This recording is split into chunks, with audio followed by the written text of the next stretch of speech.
Welcome everyone to another interview on invisible architecture. And I'm really excited today to have Jill Mattson back. Uh, Unbelievably, the interview series has been going for 2 years now. And she was my very first person. And it was such a great one. It was like we had so much fun. So I'm excited to have her back. And she's just, since in those 2 years, she's written so many books and CDs. And let me give you just a small bio on her. So she's an accomplished artist, musician, and author who brings her deep spiritualism and intense curiosity and wonder to the many creative passions that she pursues. She's a three-time, I bet it's more than that now, four-time? Five-time. How the time flies. A five-time author and widely recognized expert and composer in the emerging field of sound healing. Jill lectures throughout the United States on ancient sounds, modern healing, taking followers on an exciting journey, revealing the healing power of sound. She unveils secrets from ancient cultures, as well as the latest findings of the modern scientific community. Ooh, there you go. Showing the incredible power and healing capabilities of sound. And her website is Jill's Wings of Light. And I remember, like, at the first interview, I kept saying the wings of flight. But it's so great. It goes like either way, right? So welcome, Jill. Thank you. It's an honor to be here with you and your lovely audience. Thank you. And so we're going to today's topic is going to be more on this history of ancient sound, and then bringing it up to modern healing, because she's found all these different modalities for healing with sound. And so I get her blog, which is really amazing. And for the last three, she's been bringing up research by this author, Richard Merrick. And he was doing the, what's the theory? The interference theory. The interference theory. And he went back and he went really into how the Catholic Church for 1500 to 1200 years suppressed certain tones. That it was just amazing, because they thought they weren't really pure, or however we want to interpret it. And so maybe you could start there and like come in and give us some of all, because you've read a lot of his research and you've done so much ancient history research. Okay. Well, gosh, there's so many ways I could start. How about, well, just maybe keep in mind when we go back and research in history, at least for me, I tend to see it through my own eyes. And that's my experience with my world, our government, the way things are. And I kind of keep all those working pieces in place when I read history. So when we go back to this point in time, keep in mind that religions were not separate. There's no separation of church and state. So you'll find that religions and government sometimes are one and the same. And I think I'd even like to do a preamble to where Richard Merrick comes in. And that is, you look at pagan Rome. So imagine you're Caesar and you've got poor people, sick people. You've got to have a lot of healthy people. They got to be willing to go to war. What do you do if there's a famine? What if this group doesn't get along? So here you are managing Rome. And let's say there is a drought and a famine. People starve, they're about to revolt. So you got to keep them happy. So what Caesar would do is he'd go to, I'm making this up now, but the temple Apollo and sit on his friends who are real rich and basically coerce them into doing a festival. So it's a week-long celebration. Everybody gets fed, everybody gets presents, and that. Christ comes up next month. Well, then we're going to the Temple of Mars, and you got to sit on somebody else, and you got to kind of like squeeze them for this and for that, and it's a fair amount of work. Right. So my opinion, not fact here, is that when Constantine switched to Christianity, remember, governments and religions are one and the same. Right. So you look at the church in Alexandria in Egypt. And it's got bishops, it's got hierarchy, it's got, little arms that feed the poor. It's getting tithing from the people. So it itself pays to feed the poor. Mm-hmm. It's got structure. He meets with one person of hope, and then everything happens and falls in place for him. Mm-hmm. I think that had everything to do with why Rome converted to Christianity. Just my opinion. Uh-huh. There's a lot of opinions on that, on the Council of Nicaea and all of that. Right. But again, you have to see it through those ancient eyes. And so Right. Uh-huh. we're looking at Richard Smerrick's work, and he's looking at the early Catholic Church. Mm-hmm. So the early Catholic Church, it has competition, and that would be ancient Greece, which Rome has just pretty much kicked their butts. Mm-hmm. It would be Egypt, Mm-hmm. and it would be the ancient Sumerians. It would also be the Druids throughout Europe. Mm-hmm. Now, all of these religions have in common that in the beginning was the word sound, and they're all using sound not for entertainment, Mm-hmm. but for healing, for maybe, loud, boisterous songs to get your warriors ready for war. Mm-hmm. Maybe a different kind of tone for sailors in a boat when they're afraid of the ship, to get strong. Maybe they're using tones for healing your spleen. They're using songs to heal with the elements, like Ayurvedic medicine and sound. So there's all these, they're using sound like this vending machine of things that you need in life. This is all the competition. I mean, that's amazing, that it was so widespread and used in so many different areas. Yeah. Absolutely. So when the Catholic Church, they start off with their competition because they pretty much put down Rome and became the dominating power. According to Merrick, they killed the musicians and burned all their stuff. Mm-hmm. And I think it's very important that we talk today on what was their stuff. So don't let me forget. But anyway, they burn and kill, and so there's no information left. And then they start with Gregorian chants, and they outlawed music. It's right in their archives. It's written law. Mm-hmm. Music is of the devil. It's not becoming. Don't let your daughter sing. Don't let them play an instrument. You're not allowed to touch.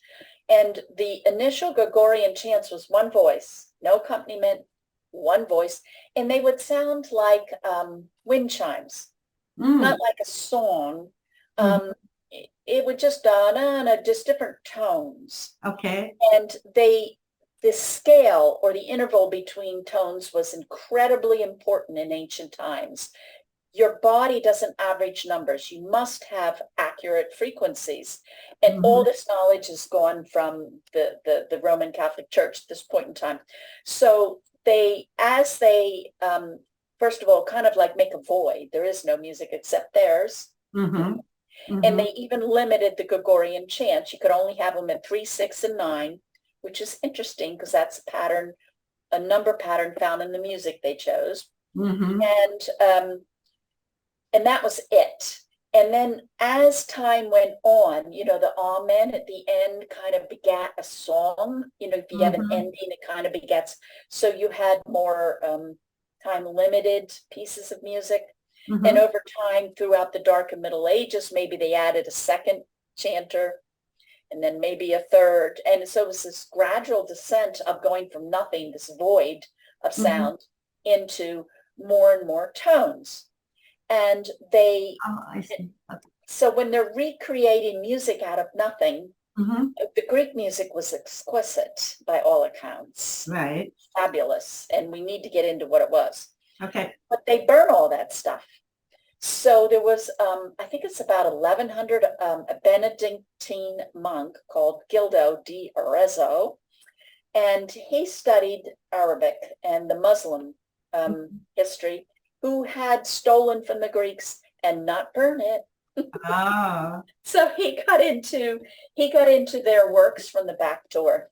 And he found, and I think this is really important to describe, but they have music that has phi in it. They have music that, if you will, if you convert it to sound, creates curves. Mm-hmm. And then they had music that if you create it to sound is more like direct and straightforward. Mm-hmm. So in, how to put it, if you imagine a color wheel, Mm-hmm. and notice that all the complementary colors across the chart, Mm-hmm. red is opposite from green, Mm-hmm. purple from yellow, orange and blue. And if you look at the mathematics and the energy, like it's more like a seesaw. So if I have too much energy would be measured as a C, a musical C, too low in volume for me to hear, but still it's a frequency. So I have too much C. Mm-hmm. And then if you let me listen to F sharpish, I'm getting green and it'll balance. So if I have too much red, giving me some green lowers my red. Mm-hmm. Mm-hmm. So you can think of complementary colors, and they have matching tones in a musical scale. Right. As kind of like a scalpel. So think of having ADHD, too much energy, or cancer. You want to get rid of that, or a blockage in your heart. Think of all the blockages. Right. And ancient people would use canceling frequencies to heal these problems. Wow. And it's called phi, or the golden mean. Mm-hmm. And it's a certain thing when, think that, if you have a wave that comes like this and it hits just right with another wave that can double, or if the high part of a wave hits with the low point of a wave, they cancel each other out. Right. So you want to think of phi as a great big wave cancellation, a magical tool. Think if you got a virus, you want to cancel it. So there's all these beautiful purposes associated with phi. They used it for personality. They used it for physical, all kinds of things. It sounds like what Rife was doing. Yes. With the viruses. Yeah. Exactly. A little bit different way of achieving it. But yes, exactly.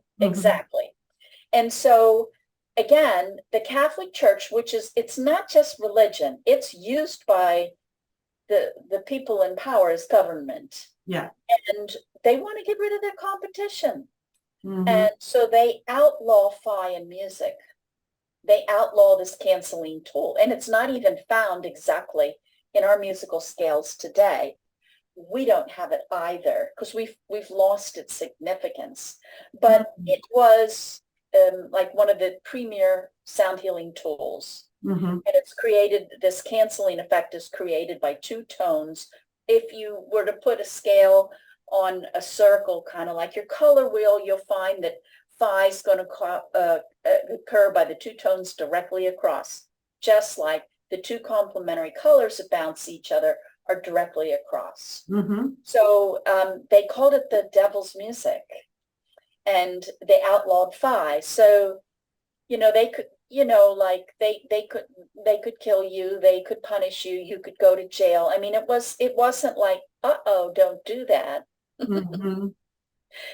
It was like, it's more than just having problems with the church. Well, I had like reading Merrick and all of that about the Cathars. That was part of I never knew that was one of the main problems with the Cathars and the Knights Templar, that they kept the old. Correct. Music. Yeah. I never heard that before. Yeah, it was interesting. Yeah, it's like again, what you're saying. And note that the Cathars were wealthy. Yeah. So this has a religious undertoning, but it also has a world dominance, power, government undertone, because they're not separate. Yeah. Would they kill you for this use of knowledge? Clearly. Clearly. So they outlawed it, and the thing that happened was people forgot the whole concept and the whole idea. But do you want to go back into perhaps with the Greeks and discuss more what was the idea? To more detail? Sure. Okay.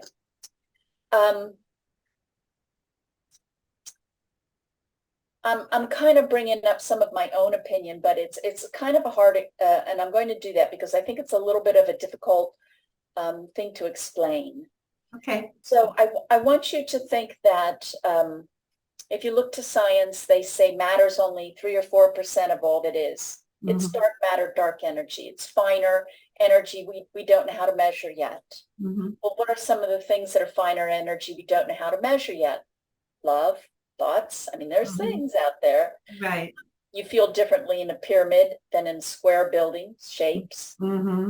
Different numbers of things, like, you know, four pillars feels different than the softness of 3. So numbers, angles, colors, music, tones, these things have like subtle energy that we all can agree is real, but we can't measure yet. Right. So ancient people, or at least my opinion is that there's like this dark energy or dark matter. It's high energy. It's more complete. Think of the void. Think of scalar energy. Think of in the void is all that is. Think of energy so dense. Maybe it is darkness, but it's complete.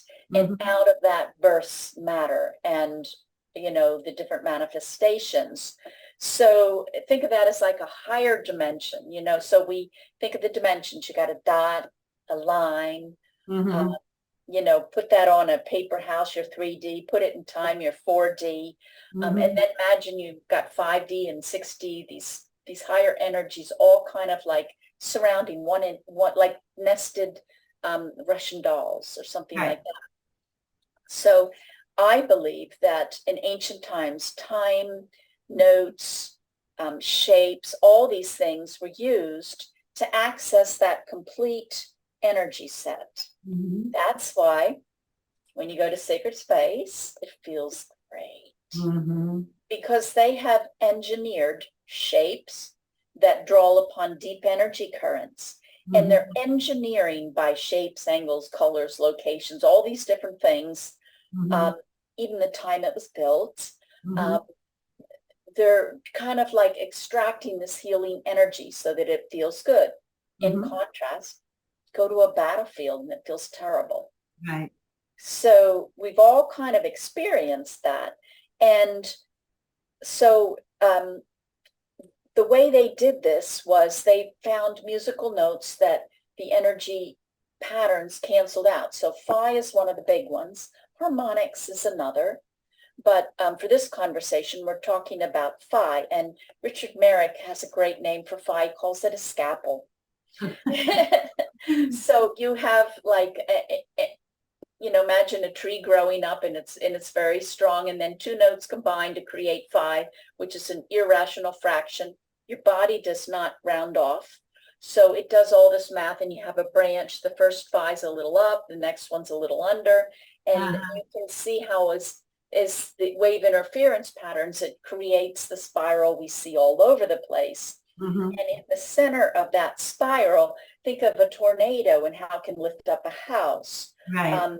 You know, there's something very special happening in the center of a black hole, like the galaxy. It sucks everything in or it spews everything out. Right. And when you look at ancient teaching, they're going to say it depends on the direction of the spiral. So it maybe think of a toroid. You know, the top part sucks in energy, the bottom spews it out. Right. And the spewing it out part is the kind that we like because it's invigorating, vitalizing, and healing. And so this spiral in music, this porthole, this healing tool, this way to gather higher dimensional energies, to uplift your country, to heal people, to change their personalities, is all can be done with, let's say, phi, which is easily created in music. And let me talk about how it can be done in a personality. Okay. So when you look at the Greek musical scales, there are names like Dorian, Ionian, kind of funky names, but Dorian's an island. And the people there were from Egypt and known to be very straight-laced. And each scale is a location. So think about New Yorkers versus Southerners versus Californians. Everybody's got a different stereotype. Right. So likewise, they had different stereotypes, only they'd be enhanced because at this point in time, there wasn't as much mixture or intermarriage. Tribes pretty much stayed together. Mm-hmm. So it would be even enhanced from what we experience. And so let's go with our own stereotypes. A New Yorker tends to be kind of cold and busy. So they would have one, they would create phi, or the scalpel, in music, and they would create it on a certain pitch. And so phi is created by 2 notes, but it could be created between C and F kind of sharp, or D and G kind of sharp. Phi can go anywhere in the scale. Okay, so but when you change its pitch, when you change the pitch of the scalpel, when the energy goes in and clears out, it's going to happen with different things, because you just changed the pitch of the scalpel. So let's say I have ADHD and I just got way too much energy. I'm going to want to be pi to be pitched, so that when I hear it, it goes to the place where I have too much energy and clears it out. Wow. Yeah. So so you can use it in our scientific ways, but perhaps, I don't know how they did it. Perhaps they just simply felt the personality, felt a balancing counterpart, and made music to match that. Because it's amazing that this guy, I forgot his name now, he did study 10-year study of the geography of time. And each city, like New York, LA, they each had a different tempo. And he was able to measure it over and over. It just reminded me, like when you were saying that about the Dorian and Ionian. Yeah. And health is balance. Yeah. And, we come here to be out of balance, because that's where we learn lessons. We learn, we learn exciting things and have challenges. And so we get out of balance, and we're really good at this, but not so good at that. Right. But if you have a health problem, you need to back that off and get into health, which is equal amounts of all of them. So these ancient scales were taking personality issues and balancing them. And they equated phi, phi, and the golden mean, and energy that came from the platonic solids, and even 2D shapes. So like if you look at a 5-pointed star, all of the angle degrees create phi, inside and out. It's a phi machine. If you look at the Greek platonic solids, they're also phi machines. The angles are such that it's phi upon phi upon phi upon phi. And at that time, I believe that the solids were equated to elements.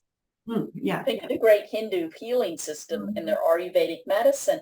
It's done by balancing the elements. Right. And we all have, well, many of us have bought and purchased, enjoyed, and used and been healed by their Ayurvedic medicine, but also their ragas is Ayurvedic medicine. Same thing, except it's free. You can get it online in YouTube. Put out raga, which just means song pretty much, and what your ailment is, and up comes the music. Oh. And, yeah, it's really great. Yeah. And so what they're doing there is that they have many techniques, but one of which is to move the pitch of phi, move that scalpel, clear our blockages and our baggages. Like if you've got sinus, it's going to clear those meridians. Right. And it's going to be pitched and have tempos to do just that. So in essence, if you can imagine this world healing system, I mean, it works on crops, it works on countries, it works on rivers, it works on people, it works on children. And the Catholic Church is saying it's of the devil. Yeah. I mean, that's pretty big. Yeah. And then you kill anybody who opposes you. That's pretty big. Well, this reminds me of acupuncturists who studied in China. When you were doing it, there were sounds with it. And then when the West came to import it into the West, that was verboten. It just reminds me of the same kind of thing. And people go to acupuncturists all the time and don't realize that sound was part of it, Absolutely. And in jitsu, like right before a karate chop, a really good master will squeal. Yeah. That is a precise pitch to disable the muscle that you're going to attack. Oh, wow. It has purpose. Everything has a frequency, and Mhm. everything can be tuned or untuned. Mhm. And so in essence, the Catholic wanted to be the only show, and they got rid of phi, they got rid of the scalpel. Now, what they did get, this Gildo Diarezzo, I'm probably butchering his name, but I read it. I never heard anybody say it. Yeah, it says, I Anyway. never hear it said out loud, that word. I know. Anyway, he found the solfeggio scale, which has recently been popularized Mhm. by Joseph Pullier's book. And the solfeggio scale is a scale that is phyllis. So I like to think of like creation as like maybe being done with an Etch-a-Sketch toy, and I guess I'm dating myself. But anyway, for those who don't know, it's this drawing tool, and one knob does curves, which would be the Fibonacci, Mhm. which is another mathematical wave interference patterns. And this one would be solfeggio, which is more straight lines. So you have both of these tools. And the solfeggio tones are phyllis. So that would have been their holy and healing scale. They would have used this scale for special healing masses. And I do believe, like, if a pope dies, you see these little guys in these white outfits, and they have like a big cross with many. Right. That'll be pitched to solfeggio. Mhm. And throughout antiquity, and they're much older than the Catholic Church, each tone is correlated to a different blessing. But one thing that's really interesting that I found from Julian Shelbourne, I think it's harmonicsofnature.com, was that he found that, I think, what was it, two of the tones, if you have two monks singing two of the tones at the same time, they Uh-huh. create phi. Oh. So although it was phyllis, it hid phi. And I just find that interesting because I think in sacred geometry, a Mhm. lot of the ancient wisdom is carved in stone on all Right. these chapels, like Like Rosalind. like in England, they have that chapel that has cymatic images as a song. Right. It's music carved into the walls. Yeah, like Rosalind, where they made a whole concert out of it. Correct. Yeah. Correct. So, but they hid it because that Mhm. music would have been outlawed. Because remember, the church told you what you could and could not play. So when And you're saying the solfeggio, that's the Gregorian chants, right? Is that okay? yeah, yeah. Mhm. And I'm not saying that it's not a good scale. I'm just saying that it's part.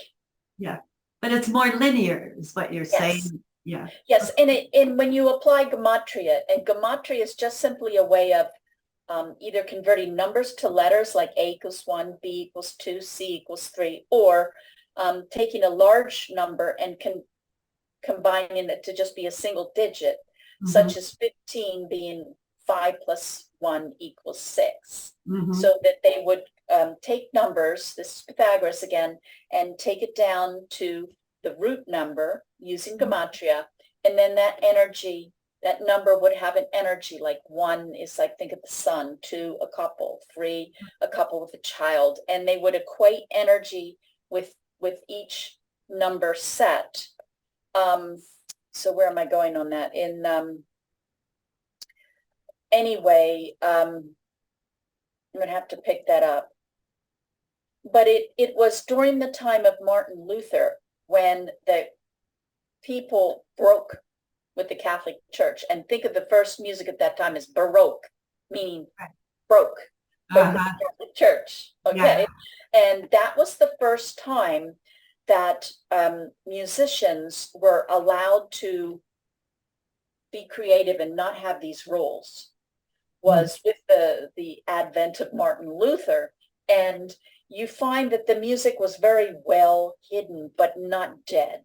Right. Well, that's where Bach comes in, right? Absolutely. Bach is a fabulous mathematician. And, so was Mozart. And Beethoven comes in and instills compassion. And Chopin comes in and he creates the music And then afterwards comes women's societies where women tend to better themselves. There were not charities on the books before Beethoven came in with his ethos, because compassion. So the music is coming in and it's sculpting the people. And when you look at what they're doing, I mean, Bach is a phi machine. It's like phi upon phi upon phi upon phi upon phi. So most every classical composer was utilizing this knowledge. So it's not dead, but it's just coming out in the open with the separation of church and state. Right. Well, you had talked about tritones too, right? So that was the devil's music? Yes, and tritones is a little misleading because you think of three tones. Right. But it's more like three tones, three notes, little three notes and some apart. So the tritone is really two tones, a little misleading, and it's the two notes apart. So it's the two notes like the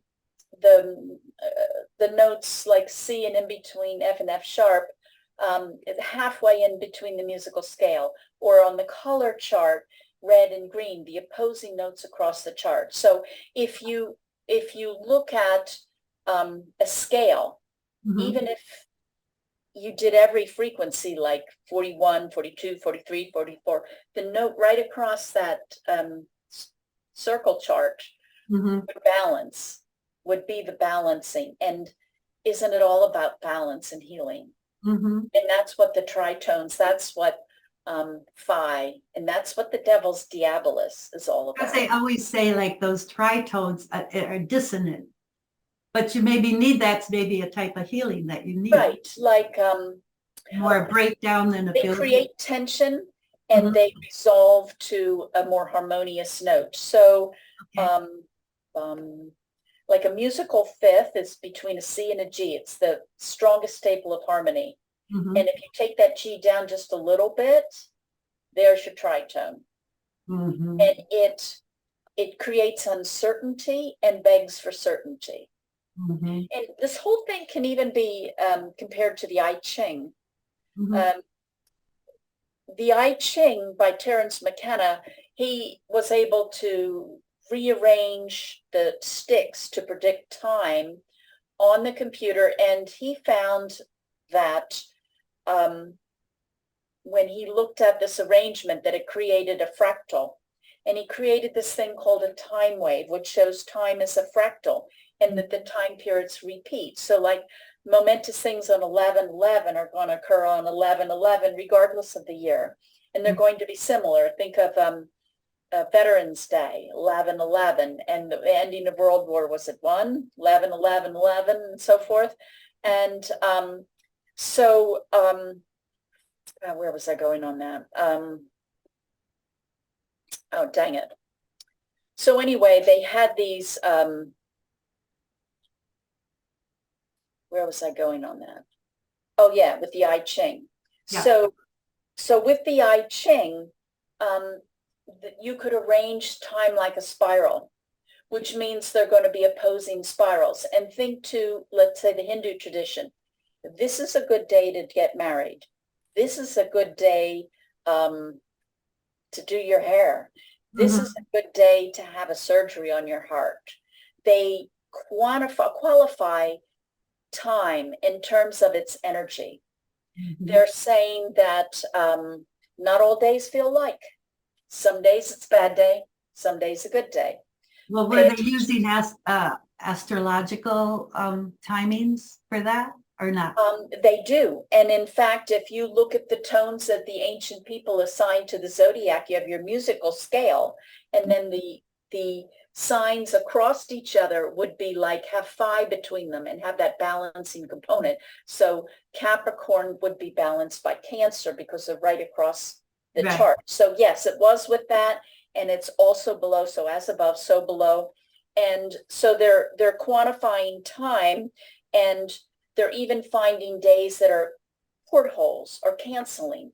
So special numerology days, solstices, equinoxes. These are days when the heavens, the stars, and the numbers are such that there's less wave interference from these higher dimensions. And the more we sing, the more we celebrate, the more we pray. It's kind of like the candy stores open for this day only. Right. And so they even took the idea of the tritone in antiquity and applied it to time. Mm-hmm. And then you just would have those portals that people talk about too. Like you could, yeah. Wow, it's really interesting. Yeah. Oh, and I know one of the things I forgot to say is that Richard Merrick has a wonderful book and he gives it out free at interference.com.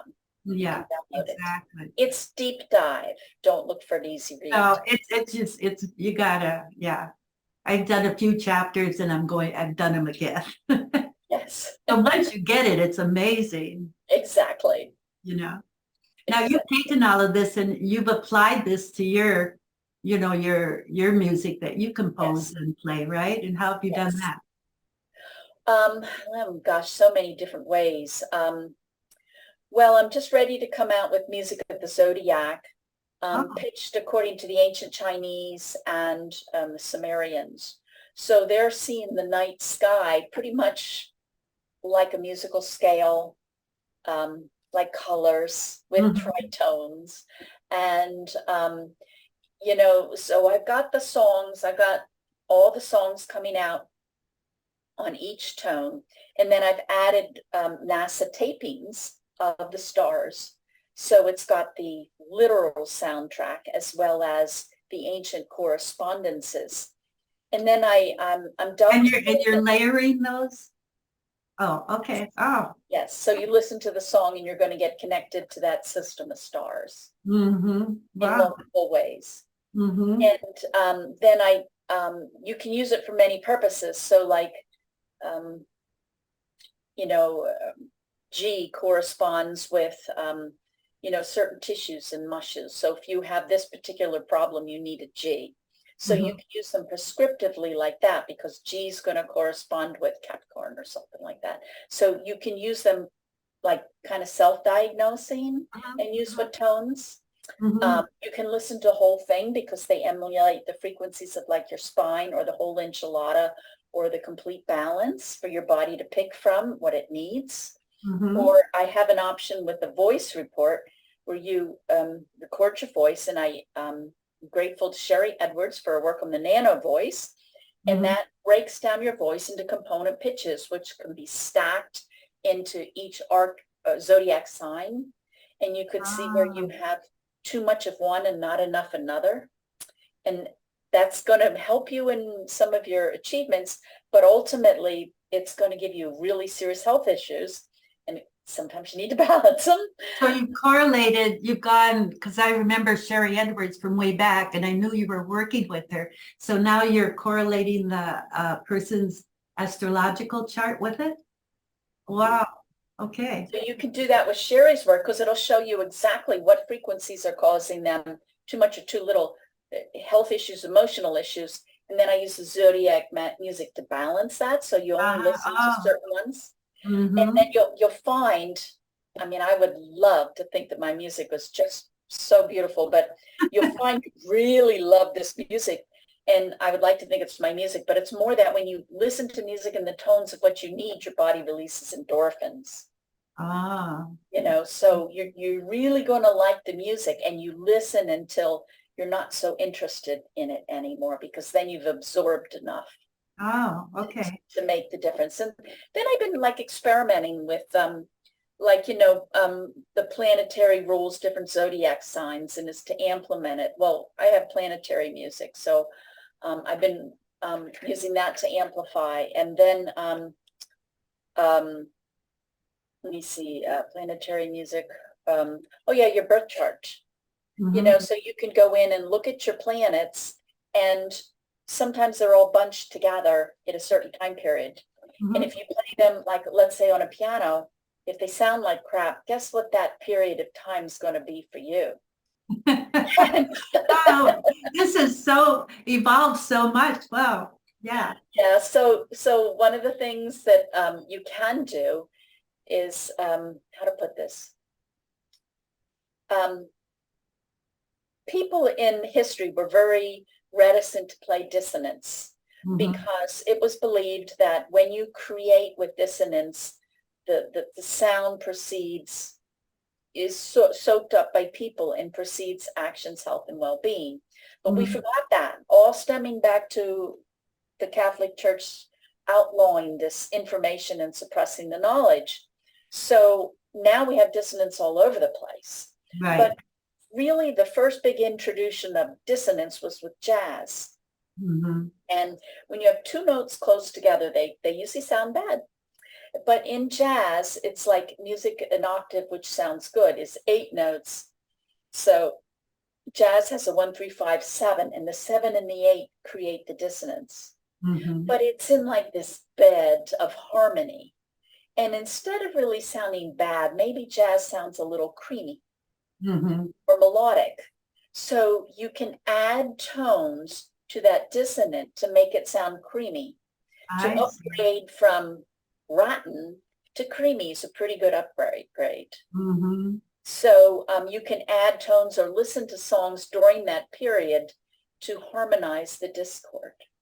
And you give that when you're doing that and looking at it, you suggest that, or when you're doing a I usually do that specially. I guess I'm just saying it can be done. Okay. And another thing is, it's like you can harmonize discord, because now humanity thinks of jazz and it no longer is the wicked music of the devil, which it was in its heyday. It's now harmless. They play in the grocery store, hoping you buy more carrots. Right, exactly. You know, rock and roll was the gateway drug. Now it's the oldies. It's no longer considered sinful because we've gotten used to that new jarring sound, perhaps, and we've harmonized it. We've overcome it. We balanced it. We got that. We're on to something different. And likewise, like I have Stardust, a CD where, again, I have the planetary ones in this CD, and it's on beautiful music. And so you get all these tones from the stars and tapings, which can create horrific challenges in your life. It's called astrology. And when you listen to that in that beautiful balanced state, it's kind of like you harmonize the dissonance, the challenges, and you just it's easier to overcome. Amazing. Wow. How this such the way it's got, but sometimes I think like we become too dissonant, like the world, it's so dialectic and edgy, and you know what I mean? Absolutely. But in looking at antiquity, I'm kind of a Pollyanna, so warning, but nonetheless, dissonance can have purpose. And that is that some people are so set in their ways that it's only pain that's going to get them to change their way. And so some of the ancient masters describe the dissonance as like a hard lesson. If you were uppity about rich people are better than poor people, and then you become poor, all of a sudden you're maybe ready to eat your words, change your mind on that. So in that case, you had to have that challenge to become compassionate and to understand and to change. And in that regard, it presents an opportunity. So, and here's another way to think about it. So let's say you're mainly loving and you're a beautiful person. And so we're going to give you a +5, 25 energy, and challenging astrology comes in. And let's say it's a -10. So it combines with you, and you go from 25 to 15, but you're still positive. Whereas Frank over there has been depressed and angry and abused, and he's a -25.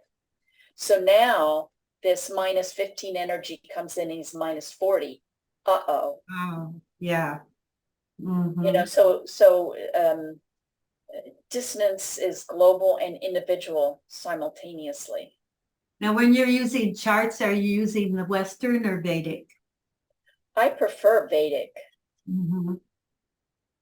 Because it treats the zodiac as if it was a spiral. And my new book coming out somewhat soon, Music of Time, I go in and talk about how sound's a spiral, how time's a spiral, and how these things resonate with things like the galaxy, the spiral and the spirals all over. And you know, the night sky does shift. It moves as, and the thing is, if it was a circle, it wouldn't have this long time shifting. And when you have a spiral, you'll see that long time shifting. So because, and the other thing is that our musical scale is kind of a GMO. It's not good for us. It comes close but no cigar, and our body doesn't like that. Our body likes things dead on. But we average what we hear. We average pitch and intonation so that it's easy to go to change key signature. So it's easy to accommodate a soprano and a bass singer. And it's easy to have one instrument, but the ancient scales, you would have to have an instrument, if it was fixed like a piano, for each scale, because it was so precise, and it would represent a spiral. The Vedic astrology is a spiral. I never heard that before. So that's really interesting. And we're almost at time here. That was a fast one, but the last one was fast too. So anyhow, so much good information. And so if people want to get in touch with you, they can do it all through your website, right? I'll give that when we post this. And it was so good. I mean, it really went in a circle and came back to it. And I love that you're doing astrology charts now with Sherry Edwards' other research she had done. Yeah. To me, it's all the same. Like it's all, music is a accurate, inexpensive, repeatable, probably the premier way to access higher energies. It can also be done through shapes, colors, numbers, angles. There's other ways to get into this higher healing energy, but you know, music is pretty easy. And there's like, I always think of how Goethe said that architecture is frozen music, right? Yes. So it really is encompassing. Precisely, not a metaphor. Yeah, exactly. Okay, well, thank you so much for this. Thank you. And let's make sure we get this recorded.